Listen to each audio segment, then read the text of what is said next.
Jackie say, hey Diane, let's run off behind the shady trees. Dribble off those Bobby Brooks, let me do what I please. Say, oh yeah, life goes on long after the thrill of living is gone. Say, oh yeah, life goes on long after the thrill of living is gone. To walk on. Walk on for show. That's John Mellencamp, or John Cougar Mellencamp, or John Cougar. I think it's John Mellencamp nowadays. I don't know. He's like Prince, right? Our artist formerly known as, really in a sort of obscure kind of way now. But anyway, changing names, whatever. Doesn't matter. My name's staying the same. Stay on RadioStyle. Hey, check that out. It actually did change once, though. Back in the olden days, I used to call myself something else. So needless to say, we all are changing, metamorphosing. And that's why we're here, by the way, coincidentally. And checking out 9 techniques to help, well, basically to manifest your dreams, like to get you there, to help you get there, right? Boom. Number 1, multi-perspective. This is kind of a fun one. I like this. The multi-perspective, I've used this in sports specifically, but back when I was younger, and it was actually something my dad taught me, who wasn't into law of attraction and all this stuff, but he taught me this anyway, which is ironic. But multi-perspective is when you envision it, when you're imagining it. Oftentimes there's the question of what's your perspective of how you're imagining it. Are you imagining it from your perspective, like they're right in front of you, like when you go in to kiss, like you're like it's like you see their face right in front of you? Or do you manifest it from a perspective that's more of a third party, where you're standing outside of yourself, watching yourself and someone else kiss, right? It's that perspective that they say to play with, alter. They generally recommend it's better to have it be from your perspective, like it's happening to you in real life, like what it would seem like if, for the kissing example, only because it's fun. Because like when their face comes right up on you, right, you do that little head tilt thing, like that reality perspective shift, when you're imagining it from that level of detail, that's a very powerful kind of way to come at it. Right? And you can do it the other way. There's nothing wrong with that. It's not. But there's some people that suggest, people that have studied, I would be on the same bandwagon. I've done some tests of this, if you will. I generally find better success when I do it from my own perspective. That's where I come from. Number 2, intention point shifting. This one's a little weird, so I won't spend too terribly much time on it. But it's I think what it's meant to do and what it is kind of really the key crux of it. And it's the important thing to kind of understand when we have doubt cycles, when we start questioning ourselves. I think this one really kind of comes into play. But what my understanding of intention point shifting is, other than an odd title, is where your heart and your mind meet. And oftentimes, because of beliefs and because of where we're at in our evolution, our development, our self-love, all these things, right? All these things come together and create the vibration that we're cruising at, right? So all these things are happening. The heart wants what the heart wants. That's always what they say, right? And the mind is the one that's always like, no, please. Look at what's going on right now, dude. Let's be realistic, right? And it's always the mind that's doing those kinds of things. And the heart's like, I don't hear you. In fact, there's a great comedian, Bo Burnham, did a show called What? It used to be on Netflix. It's not anymore. If you ever get a chance to check it out, it's musical. He's funny. It is one of the most tightest timed shows ever, and it's just very, very amazingly funny. The guy's very talented. But anyway, he does this whole thing where he does logical side, heart side, and it's just really well done. So anyway, his perspective, but it's where the two meet, where the two can basically agree with each other, where they can be like, oh yeah, I'm okay with that. I'm okay. Oh, you're okay with that? So that's not overly lovey-dovey, and it's not overly logical, to where the two sides can meet. So when you focus at it from that level of some belief, like, I think this could happen, like maybe you're so caught up belief-wise that maybe it's we'll make it kind of something sort of easy to give a good example, but I apologize for anyone that this applies to. But when there's religious beliefs of some kind, right, that really create a barrier. And in those cases, that barrier is definitely not passable, right? You can't. It's just how it works. But what you do is you try to imagine being meeting up, talking, being able to work through this. Maybe it's the conversion one way or another. Right, who knows? I don't know. But like at least from that step, you bring it in a little hair closer where it's easier to believe, like, I know I could manifest a conversation with them. So work at it from that angle. Like it's where the two meet, right? It's still towards what your heart wants, and your brain's like, yeah, seriously, really? Are you paying attention to what's going on? So it's where the two meet, and then that helps a lot. Number 3, multi-sensory. We've talked about this certainly before. A lot of people have, but the more senses you can bring to it, what you see, taste, touch, smell, hear, right? I think that's them. Hopefully I said all 5. But the 5 senses, right? The typical ones. So when you can apply those to your imaginal work, when you can even try to smell them, the cologne, and like you try to imagine that smell, and it's a very extra sensory. It adds dimension, it adds power, it adds emotion to it. It makes it more real. It's all about kind of getting all those little, your brain and your ego and your imaginal work and your thoughts. It's like trying to get everything sort of focused in the same direction. And once you get all those wheels turning, you start to get some cool momentum. You get a little wobbly sometimes, but for the most part, you're cruising. So doing it from the multisensory really adds a lot of oomph to it. So it's a great technique to bring into it. Questioning your beliefs. Number 4, huge. Always look at what you're believing. What do you believe? Why? Like if you're having an issue, if it's taking a while, start to look at some of the things truly and honestly. And when you can identify things like, wow, I really have just been believing that this isn't going to happen. I keep referring to him as like, well, one day, right? Like you catch yourself using certain words all the time and you're like, wow, it really, I seem to truly kind of just think this isn't happening anytime soon. I keep saying it. I keep validating that. And then you change that belief. You basically go opposite to it, as I've talked about before. I was just making sure it wasn't mentioned somewhere, but you go opposite with it. You turn it around. You spin it. You go backwards. You go the other direction. Whatever you're doing that feels horrible, do the opposite, literally. And if it's not an issue of, say, the example I like to use for health, right? For example, a lot of people in the negative sense just say it incorrectly. Okay, so here's an example of how not to say this, or the wrong way to say it is, I hope I don't get sick. I hope I don't catch that cold. I'm hoping I don't get that sickness that other people have going around. I'm hoping I don't. I'm going to stay focused. I'm going to eat more zinc because all these people are sick around me, right? Versus, I know I have an awesome, here's the right way. I know I have an awesome immune system. My immune system's amazing. It's constantly dealing with what's around me. It's constantly making antibodies. I'm fine. I always know I'm fine. It's part of the process of just living in a world with a lot of other people. Boom. All of it's focused in the direction of that's healthy, not any sort of not sick. I hope I stay healthy because of all these sick people. It's not even acknowledging it. It's not looking at it. It's not thinking about it. It's not saying because of that. It's ignoring that completely and going, here's what I want.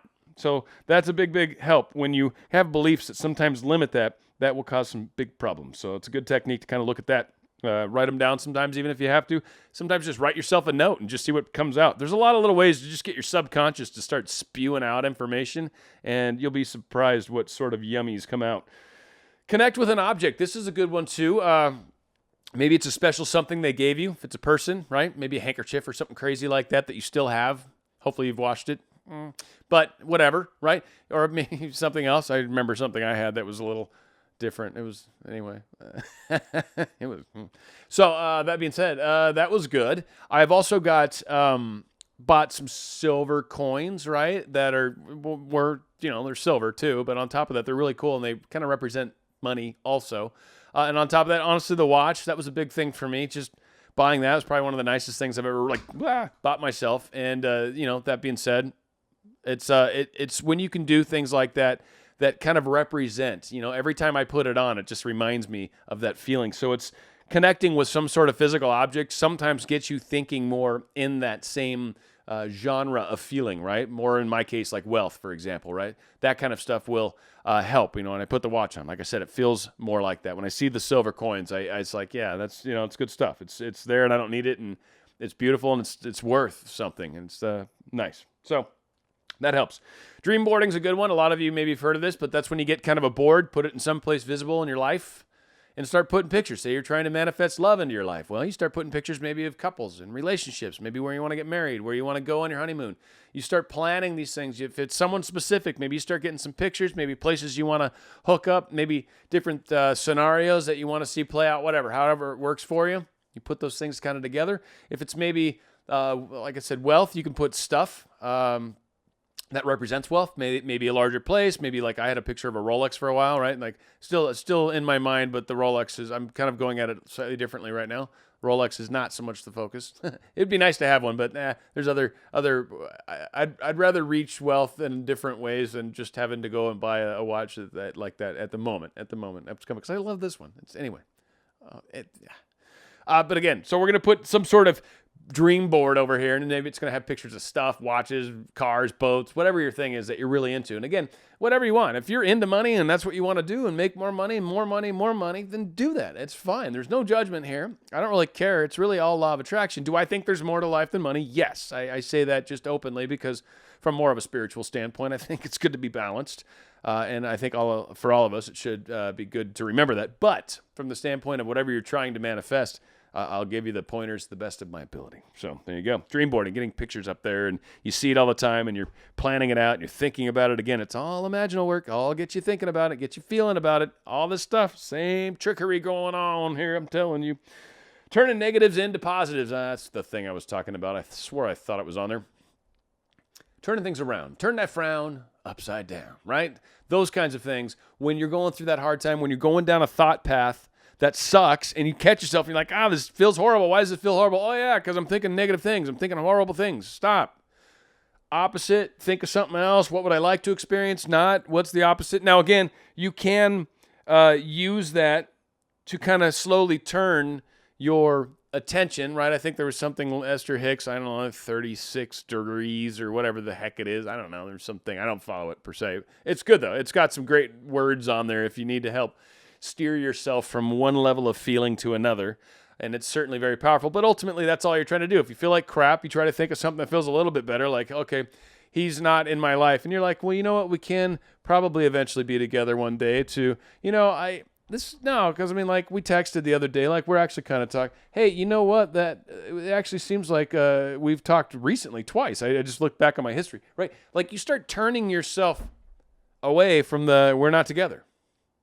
That's it. That's all you do. You just slowly turn yourself away. Try to turn those negatives into positives because ultimately it sucks feeling that way and thinking about that. If you want to call it reality, that's fine. But ultimately, law of attraction is about creating a different reality, not necessarily an impossible one. Because if it is, that's a belief thing, right? But it's creating a different reality. It's why we're trying to do this because we'd like things to change from where they currently are. Or sometimes you'd like more of what you're experiencing currently. And I use it for that frequently to get more of the same good stuff I've been enjoying. And it just kind of starts to, it compound on itself. And again, once you get your flow going, that's the same thing. It's kind of happening is you just start compounding that energy towards it. It's pretty awesome. You just steamroll over any possibilities that pop up. Another good one is Focus Wheel. This is number 8, by the way. We're keeping track at home for the home game players out there. The Focus Wheel is kind of a cool one, actually. What you do is you put like whatever it is that is like you're trying to focus on, trying to create. So like here's kind of an example. I mean, again, this is sucky, but I'll read it for the most part. But you've got your thing. Like here, I put love just to kind of keep it simple.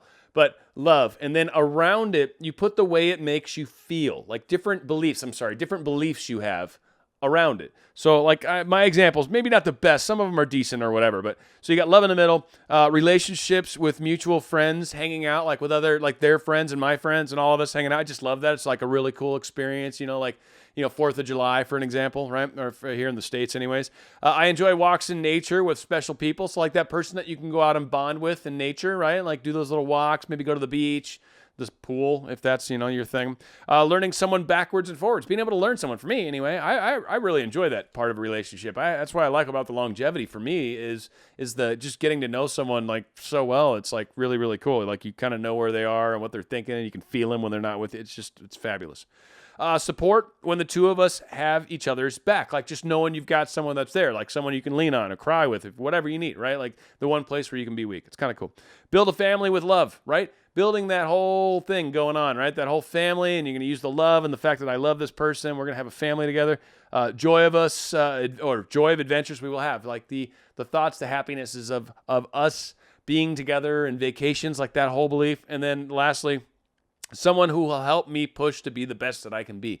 Like that person that's also there that I just believe is going to help, like kind of constantly, I've got something else to worry about on top of just me, right? So it kind of allows me to look up and out a little more, a little further. It's kind of maybe more of a guy thing, but I think from, women's perspective, maybe it's more of that with the family or how to be a mother or whatever, I'm sure there's variance to that to a degree, but from the standpoint of, I think males, a lot of us kind of associate with their jobs and crud like that. I mean, I think I do a lot of stuff. I try to be a little more balanced, but whatever.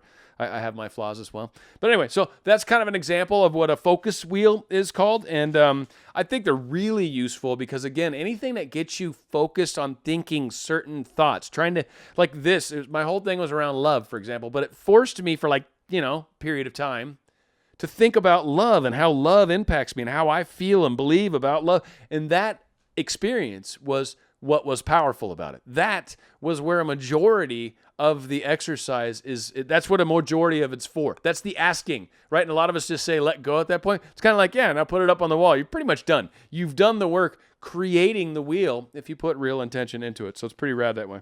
All right, last but not least, living as if. So many of us know this one, but what it really comes down to is when you're in the place where you already have that which you desire. So in the case of money, a lot of times it can be money can be tricky. I mean, I'll tell you, I'll be honest. Like for me, it was tricks more in just getting that feeling like I have money. And that was part of what the just getting the silver was. Like in the closet, there's this thing, I can look at it, I could feel it, I could pick it up. It was heavy. I knew what it was worth.